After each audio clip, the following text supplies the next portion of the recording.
जय Hind MNS aspirant. जैसा कि आप सब प्रिपेयर कर रहे होंगे अपने नीट के एग्जामिनेशन के लिए जो कि 7 मई को कंडक्ट होने वाला है। आई होप अभी तक आपने अपने एडमिट कार्ड्स भी डाउनलोड कर लिए होंगे और आप रेडी होंगे अपनी फुल प्रिपरेशन के साथ अपने इस नीट के एग्ज़ाम को देने के लिए और अच्छे मार्क्स स्कोर करके मेरिटन होने के लिए। जैसा मैं आपको याद दिला दूं कि पिछले साल से ये नीट का कॉन्सेप्ट एमएनएस के एग्जामिनेशन से पहले इंट्रोड्यूस कर दिया गया है। तो जितने भी एमएनएस एस्पिरेंट्स हैं उनको फर्स्टली ये नीट के एग्ज़ाम को क्रैक करना होगा और देन ओनली वो एमएनएस का एग्ज़ाम दे सकते हैं। अगर मैं बात करूं कि क्या रहेगा सेफ स्कोर आपके नीट के एग्जामिनेशन में सो डैट आप एमएनएस एग्जामिनेशन में क्वालिफाई कर सकें और एमएनएस एग्जामिनेशन के देने के बाद आप इजीली मेरिट इन हो सकें। As you all know candidates की 220 सीट्स ही हैं और बहुत कम सीट्स हैं अगर मैं बात करूं इन द एस्पेक्ट ऑफ कितने number of application form fill up होते हैं हर साल एमएनएस एग्जामिनेशंस के लिए और नीट एग्जामिनेशंस के लिए। बट आपके लिए ये भी अच्छी न्यूज़ है बिकॉज एमएनएस एग्जामिनेशंस के बारे में बहुत ज़्यादा बच्चे अवेयर नहीं हैं। बहुत सारे लोग नीट के एग्जामिनेशन के बारे में तो जानते हैं बट एमएनएस के एग्जामिनेशन के बारे में इतनी डिटेल में नॉलेज हर बच्चे के पास नहीं पहुँचती है। और बेसिकली अगर मैं बात करूं कि नीट का एग्जामिनेशन बॉयज़ और गर्ल्स दोनों ही दे सकते हैं बट एमएनएस का एग्जामिनेशन सिर्फ और सिर्फ फीमेल कैंडिडेट्स दे सकते हैं। तो ये भी एक आपके लिए बड़ी अपॉर्चुनिटी है कि आप अच्छे से अच्छा स्कोर करें नीट के एग्जाम में और उसके बाद एमएनएस का एग्जामिनेशन दे के एक परमानेंट कमीशन के थ्रू इंडियन आर्मी में सर्व कर सकते हैं। अगर मैं बात करूं कि क्या रहेगा इस साल का सेफ स्कोर नीट में सो डैट आप सभी एमएनएस एस्पिरेंट्स अपने इस सपने को इसी साल पूरा कर पाएं, तो वो सेफ स्कोर अगर आप लेके चल रहे हैं 450 प्लस मार्क्स का तो ये बेस्ट स्ट्रैटेजी रहने वाली है आपके लिए। बिकॉज पिछले साल बच्चों का सिलेक्शन 380 प्लस तक हुए थे, जो लास्ट वेटिंग लिस्ट में बच्चे थे स्टूडेंट्स थे उनका 380 प्लस तक भी सिलेक्शन हुआ था। बट दिस टाइम क्योंकि अब बच्चों को कॉन्सेप्ट अवेयर है, सारी चीज़ें क्लियर आउट हो चुकी हैं और ये भी पता है कि किस लेवल की प्रिपरेशन उन्हें करनी पड़ेगी बिकॉज कंपटीशन टफ है। बहुत सारे बच्चे इस न्यू इंट्रोडक्शन कॉन्सेप्ट के थ्रू जान चुके हैं एमएनएस के बारे में भी, तो और भी बच्चे जो नीट एस्पिरेंट्स थे सिर्फ वो अब एमएनएस की रेस में भी आपके साथ पार्टिसिपेट करेंगे।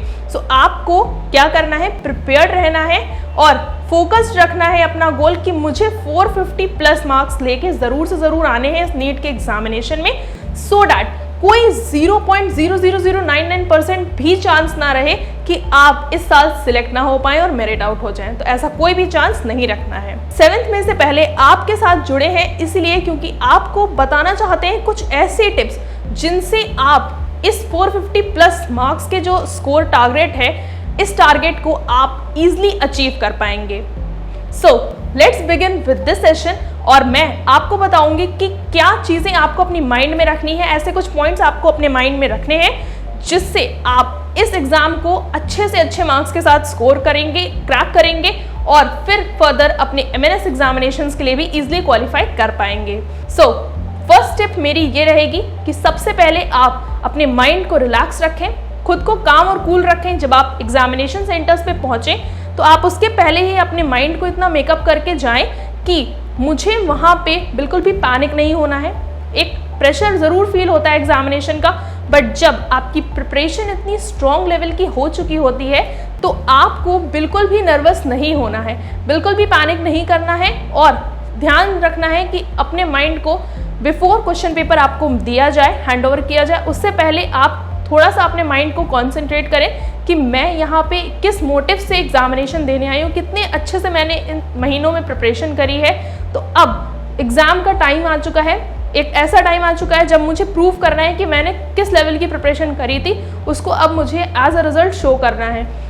उसके लिए अपने माइंड को पीसफुली काम रखिए ताकि वो अच्छे से वर्क कर सके और जो भी चीज़ें आपने अपनी माइंड में कैप्चर करी थी वो सारी की सारी अब रिटेन हो चुकी थी और अब उन्हें रिकॉल करने का टाइम था, तो अब आप अच्छे से उन्हें रिकॉल भी कर पाएंगे। सेकंड मोस्ट इम्पॉर्टेंट टिप है कि जैसे ही आपको क्वेश्चन पेपर हैंड ओवर किया जाए आप बहुत ध्यान से सारी डिटेल्स पढ़ लें, सारे इंस्ट्रक्शंस जो भी उसकी लीफलेट पे फर्स्ट लीफलेट पे दिए होते हैं वो सारे इंस्ट्रक्शंस आप प्रॉपरली पढ़ लें। सेकेंड चीज़ मैं और इसमें ऐड ऑन करना चाहूँगी इसी टिप में कि OMR शीट जो आपको प्रोवाइड की जाएगी उसकी फिल बहुत इंपॉर्टेंट होती है। जब आप OMR शीट को फिल कर रहे होते हैं तो आपको बहुत ज़्यादा केयरफुल होने की ज़रूरत है, बिकॉज इफ OMR शीट में कोई भी रॉन्ग एंट्री हो जाती है तो आपका पूरा कैंडिडेचर कैंसिल हो सकता है, आपकी इतने महीनों की मेहनत सब खराब हो जाएगी।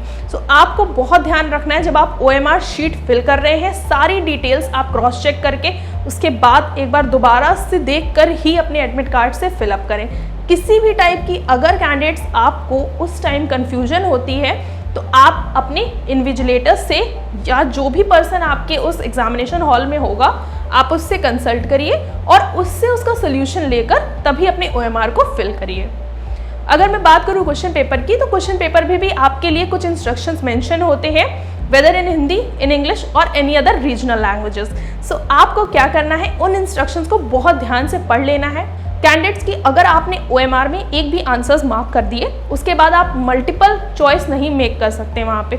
अगर आपने क्वेश्चन नंबर 1 का आंसर A मार्क कर दिया तो आप, अगर आपको लगता है थोड़ी देर बाद कि B होना चाहिए था, मैंने गलती से A मार्क कर दिया, तो वो करेक्ट नहीं हो सकता, तो वो नेगेटिव मार्किंग में चला जाता है। इसलिए आपको ध्यान रखना है कि केयरफुली क्वेश्चन पेपर को रीड करना बहुत ज़्यादा ज़रूरी है। थर्ड मोस्ट इम्पॉर्टेंट टिप जो है वो ये है कि जब आप एग्जाम्स को अटेम्प्ट करना चाहेंगे, सबसे पहले आपको ये ध्यान रख के जाना है कि कौन सा मेरा स्ट्रॉन्ग जोन है। जो भी आपका कंफर्ट जोन है, चाहे वो फिजिक्स हो, चाहे वो केमिस्ट्री हो, चाहे वो जूलॉजी हो या फिर बॉटनी हो, आपको अपने स्ट्रैटेजी को ऐसा सेट करना है कि मुझे सबसे पहले जो मेरा स्ट्रॉन्गर पोर्शन है मुझे उसको सॉल्व कर लेना है। जब मैं उस स्ट्रॉन्ग पोर्शन को ईजिली सॉल्व कर लूँगी, उसके बाद ही मैं और सेक्शंस की तरफ मूव करूँगी, सो डैट मेरा टाइम जो है वो इफेक्टिवली मैनेज हो पाएगा और ज़्यादा से ज़्यादा मैं टाइम दे पाऊँगी उन डिफ़िकल्ट क्वेश्चंस को, उन कॉन्सेप्चुअल क्वेश्चंस को जिनको ऑलरेडी टाइम मिलना चाहिए। सो वो प्रॉपरली जो टाइम मैनेजमेंट होगा वो आपके लिए सबसे ज़्यादा बेनिफिशियल रहेगा, बिकॉज आपने ऑलरेडी जो इजी क्वेश्चंस हुए हैं वो आपने कंप्लीट कर लिए हैं। अब आपको जिन कॉन्सेप्ट्स पे ज़्यादा फोकस करना है, जिन क्वेश्चंस पे ज़्यादा फोकस करने की ज़रूरत है, आप उनको ईजिली अच्छे से टाइम देकर उनको सॉल्व आउट करके अच्छे से अपने आंसर्स को OMR शीट पे मार्क कर पाएंगे। तो इस तरह से आप इजीली अपना पेपर अच्छी तरीके से एक परफेक्ट मैनर में कंप्लीट कर पाएंगे और अच्छे मार्क्स स्कोर करने की दिशा में बढ़ जाएंगे। अगर मैं बात करूं अगली टिप की, तो ये भी आपके लिए एक इम्पॉर्टेंट टिप होने वाली है कि आपको बिल्कुल भी कोई गेस वर्क नहीं करना है। Avoid making any type of guess works.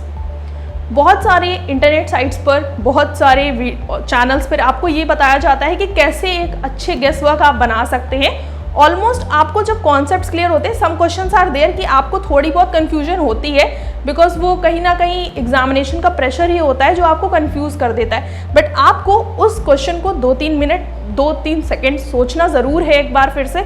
अगर आपने अच्छे से प्रिपरेशन करी होगी तो कहीं ना कहीं आपको वो क्वेश्चन या वो कॉन्सेप्ट ज़रूर से ज़रूर मिला होगा।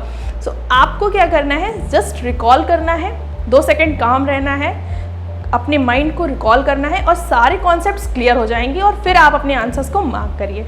कोई भी गेस वर्क ना करें, because this examination has a negative marking. तो जितने भी आपने करेक्ट आंसर्स दिए होंगे वो भी नेगेटिव मार्किंग की वजह से डिडक्ट हो जाएंगे। इस तरह से आपका स्कोर डाउन हो जाता है। इसलिए कोई भी कैंडिडेट गेस वर्क ना करें। जब तक आप किसी आंसर पे कंफर्म ना हो, आप उसको OMR शीट पे मार्क ना करें।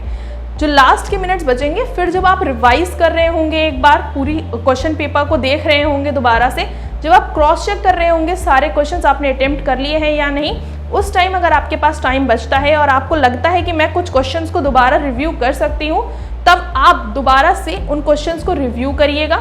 इफ़ आप तब तक रिकॉल कर पाएँ उसके आंसर्स, तभी OMR शीट पे मार्क करिएगा।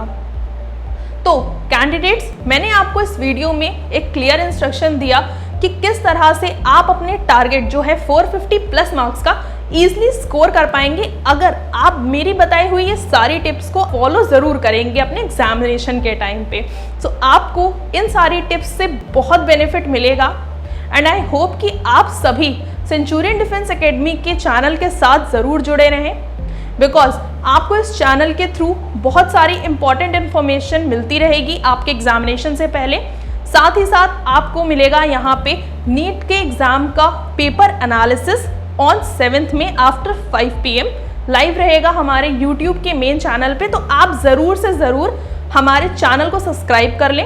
अगर आप नए हैं तो सब्सक्राइब कर लें और अपने फ्रेंड्स को भी, जो और भी एस्पिरेंट्स हैं, नीट एस्पिरेंट्स हो या MNS एस्पिरेंट्स, आप उनको ज़रूर से ज़रूर लिंक शेयर करिए ताकि वो भी जुड़ सकें सेंचुरियन डिफेंस एकेडमी के साथ। बिकॉज यहाँ हम आपको प्रोवाइड करते हैं ऑथेंटिक इन्फॉर्मेशन, साथ ही साथ आपको टाइमली गाइड करते हैं और टाइमली सारी जो भी इंफॉर्मेशन आती है ऑफिशियली आपको प्रोवाइड कर दी जाती है। तो आप सभी को ध्यान रखना है कि अगर आपको भी MNS का एग्जामिनेशन क्रैक करना है तो ये सारी टिप्स आपको ध्यान रखनी है और ज़रूर फॉलो अप करनी है। तो इस एग्जामिनेशन को अच्छे मार्क्स से क्रैक करिए, 7 मई को अपना बेस्ट परफॉर्म करिए और फिर हम मिलेंगे दोबारा से इसी सेंचुरियन डिफेंस एकेडमी के चैनल पे, जब हम आपको बताएंगे पेपर एनालिसिस के बारे में और आपके एक्सपेक्टेड कट ऑफ्स के बारे में। तब तक आप अच्छे से प्रिपेयर करिए and all the very best to all the MNS aspirants and NEET aspirants for their examination which is to be conducted on 7th May 2023। जय हिंद।